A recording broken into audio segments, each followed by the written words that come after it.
Hello there. Today we are going to start the Unit 3, which is about poster sessions and design. And I want to congratulate you. You made it to the last unit of English 355, so that is very exciting news. So, in this, we are just going to do a very, very brief overview to poster sessions. And some of you may not know what a seminar or conference is since you're an undergraduate student. So I'm just going to cover some basic information about seminars and conferences for you.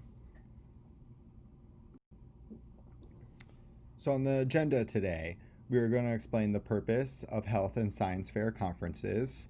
So why do people go? What are they? Just a very, very brief overview of the nuts and bolts of science and health fair conferences or seminars. The next thing would be, why do professionals present? Why do they bring material to present? Or why do you attend these conferences? So, what benefits are there? Really, what's in it for you if you go? And then last, what does a poster session convey differently from a verbal presentation? So, for the purpose of a conference or seminar, professional conferences are open forums that serve as a way to disperse information to the public. So, the first time that you go to a conference or seminar, it's usually 2 or 3 days, and you will just get a ton of information thrown at you. That's why I always recommend that you bring notes and that, or like a computer to take notes on. They'll also give you a bag of stuff where you can collect people's information, different handouts and things that they have. And my advice to you is just really be open to that amount of information that you're going to receive. Really be open to other people's ideas. When you go to a conference, too, it's always very important if you are presenting or attending to consider the purpose and audience. And then, if you're presenting at a conference or a seminar, viewers will study your information and discuss it with you one on one. So you may just have people walking by, someone may look at it for a few minutes, ask you a few questions, and then you can talk more about your research and what you had in mind for what you were trying to find.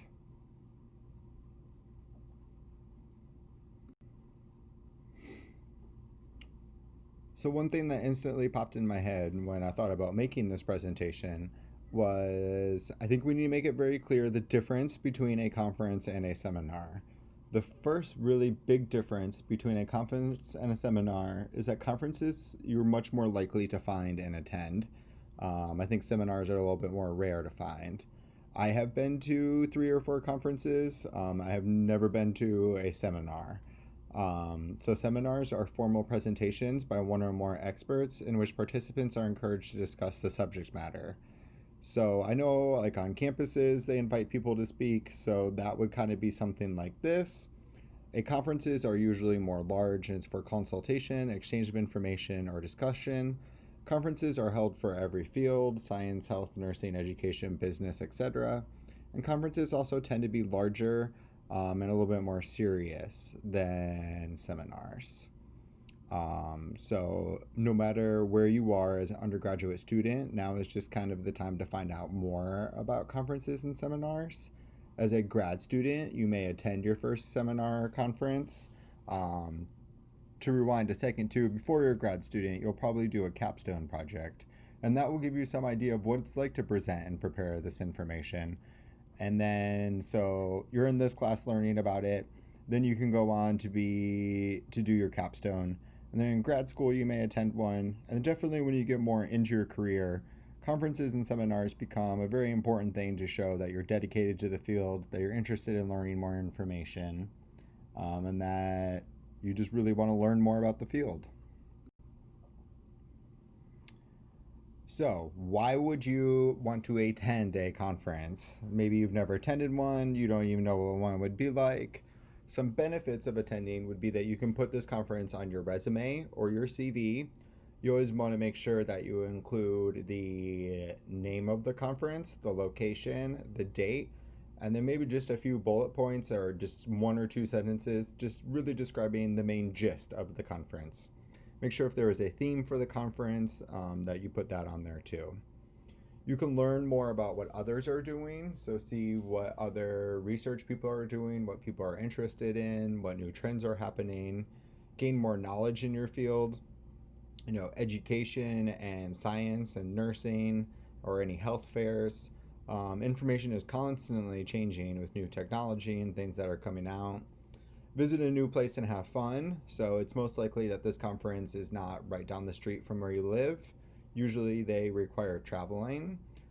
Visit a new place and have fun. I like this too with the have fun, because you just get to see a new place and go kind of explore. Meet your academic heroes. They also don't have to be academic. It could just be someone in your field that you really look up to. So maybe you've read things from the keynote before, you know things from them, and you're really excited to get more into that and see it. Networking, you'll get to meet a lot of people. Every single time that I've been to a conference 3 or 4 times, I bring a stack of business cards with me, just so I have them available for sharing. And then food and drinks. So usually we'll almost always provide you with lunch and dinner. The food's usually pretty good, so that's kind of exciting too. So benefits of presenting. You can add that to your CV and resume also. A lot of employers also look for people who have presented at conferences before. And this shows that they're really dedicated to sharing new information in the field. It also shows that you are confident enough to, go present things that you're trying to find. And it also shows that, you're just a lifelong learner out there trying to find more information to learn to grasp. You can also get feedback on your latest work. So maybe it's early work, you're just in the planning stages and you want some feedback. Maybe it's a final research project you've been working on for 2 years and you just want general feedback. The next big thing is that you'll meet so many people from so many different places and fields. And then you can also build more confidence with public speaking and